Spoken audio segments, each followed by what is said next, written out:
Isn't that hideous? Oh, well, I guess Barbie pink.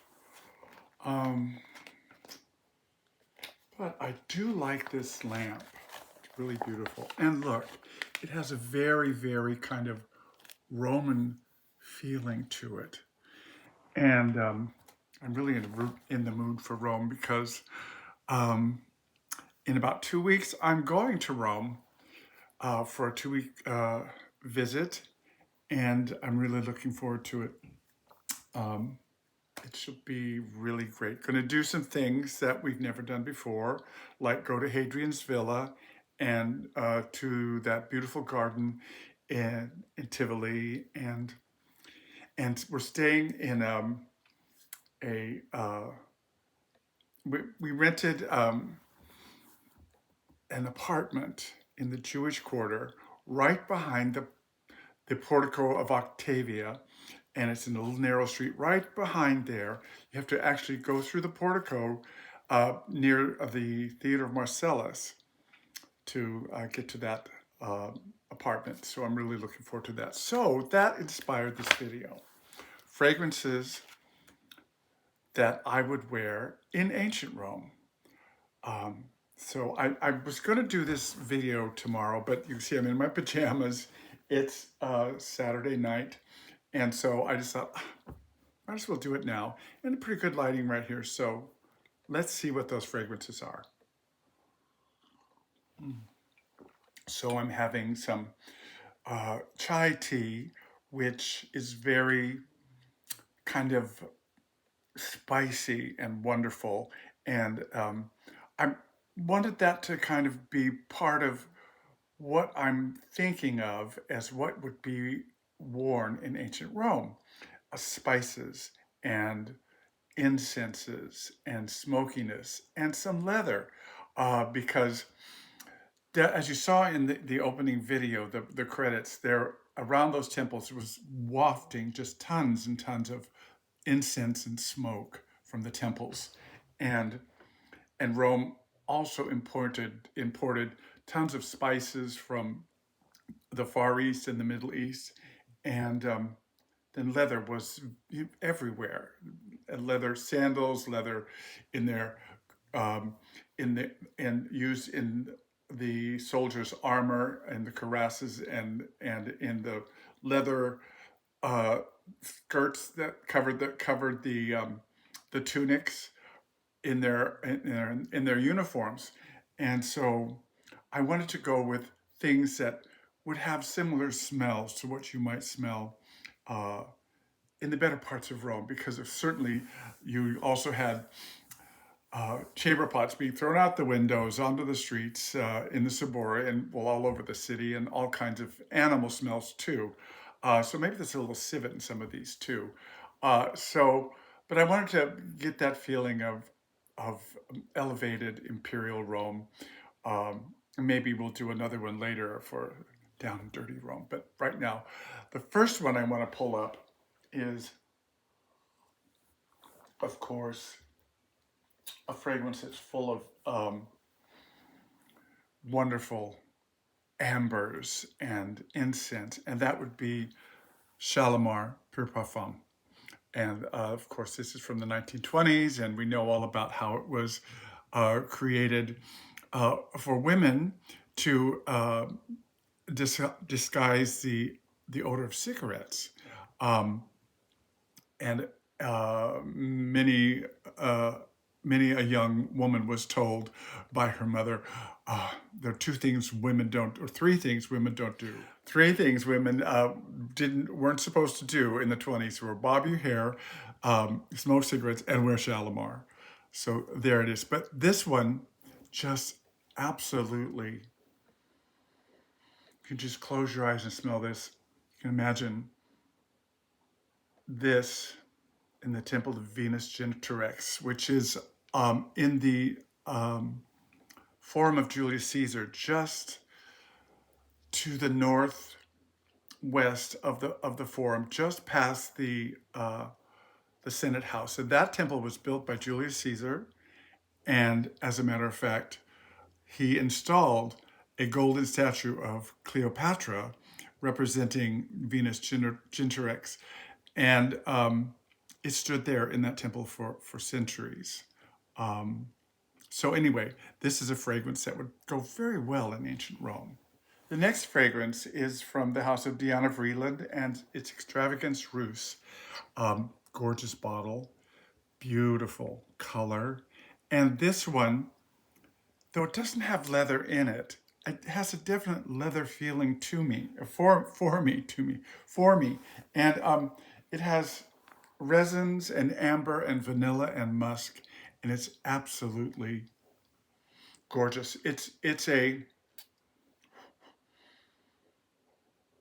oh my God, it's a unisex fragrance. Definitely, all these fragrances are really good for winter. It could be carried over into spring or picked up early or late in fall, but this is just gorgeous. It's so elegant, so refined, so elevated, and would absolutely be perfect on an aristocratic Roman man or woman at a banquet, perhaps in Nero's Golden House, in the beautiful round dining room that Nero had built, that had a ceiling that revolved. It's kind of round like the Pantheon, but it had this incredible ceiling that revolved with stars on it. And had a waterfall coming down into it.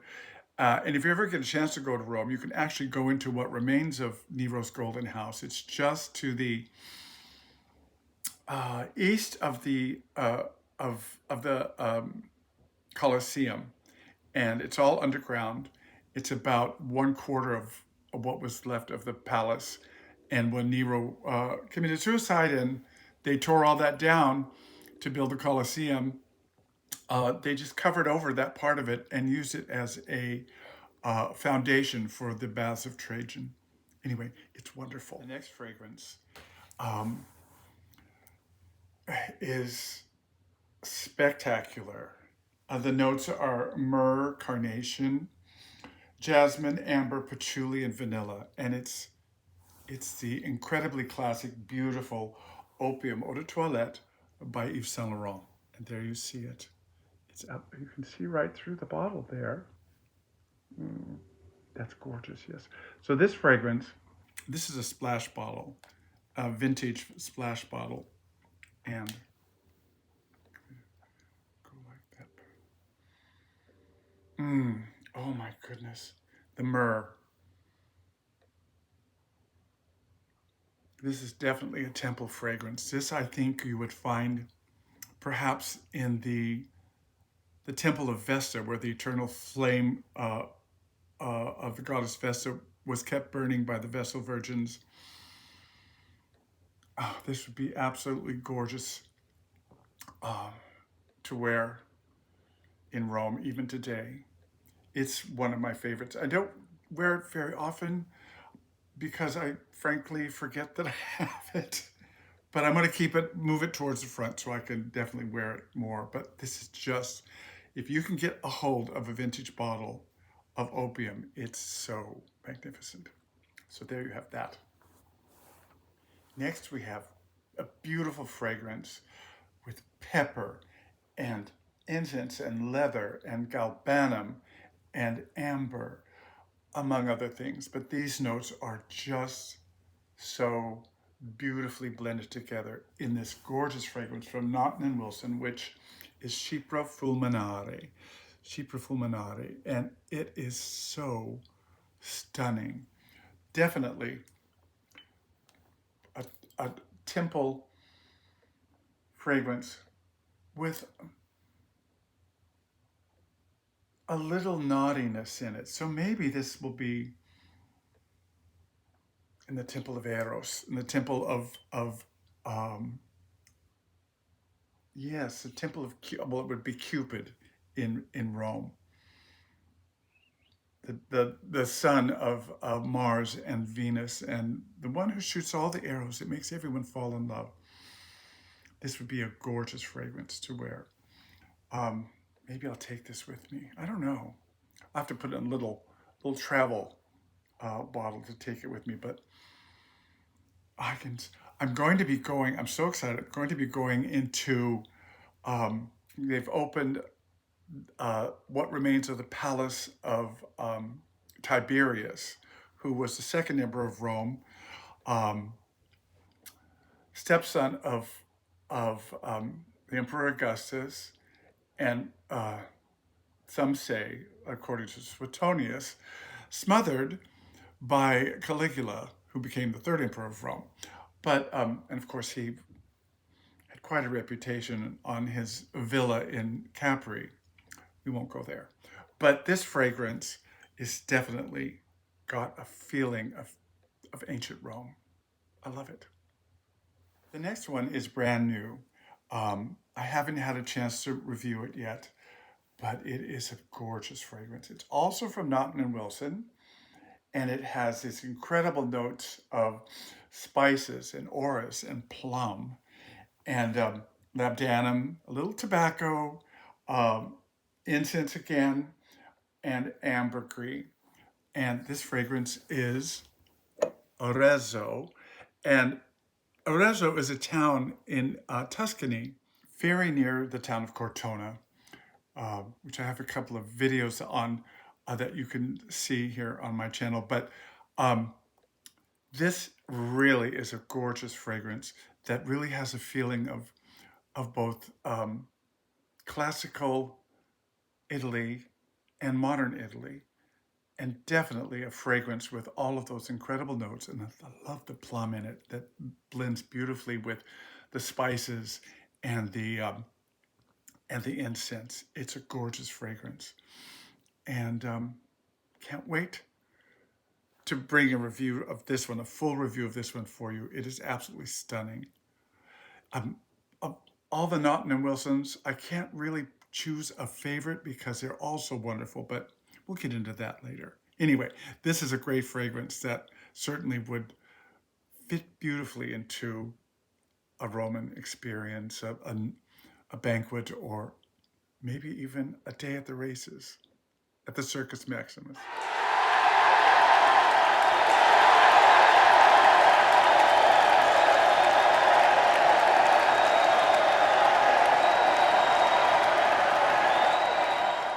The last two are fragrances that actually are from Rome. And when I go this time, I'm going to definitely go to their shop. The last time I was there, went by their shop at night, did a little video of looking through the window, but never made it in the daytime. I'm going to go. I'm going to smell everything in the store. And that's Perfume Roma. And this particular one is Ambra Aria. And this is so gorgeous. It is so rich that when I opened it up, it had this wonderful little hard shell of amber and incense formed right over the sprayer. It's so rich. Oh my God, this is definitely Rome. This is this is the heart of Rome. It's so beautiful. Absolutely love it. And the other one by Perfume Roma is, hold on to your horses. It's going to be just as beautiful. This next one from Perfume Roma is salt, seaweed, myrtle, and cedar. And it is gorgeous, beautiful. It is Acqua di Sale. Oops, there it is, Acqua di Sale. And this fragrance, the salt and the seaweed, put me in mind of a sauce that the ancient Romans used to make called garum. And garum was a fish salt that was made from fish that was fermented for a very long time and turned into a salty sauce that they put on all kinds of their food. And you can still kind of make it today and find it in certain places, but I've never tasted it, but I really want to. I want to know what that tastes like. And so I may hate it, but I certainly would like to try it. So this would be a great fragrance in ancient Rome because it has that wonderful saltiness in it. It really is a gorgeous fragrance. Here we go. It's from the year 2000. Oh,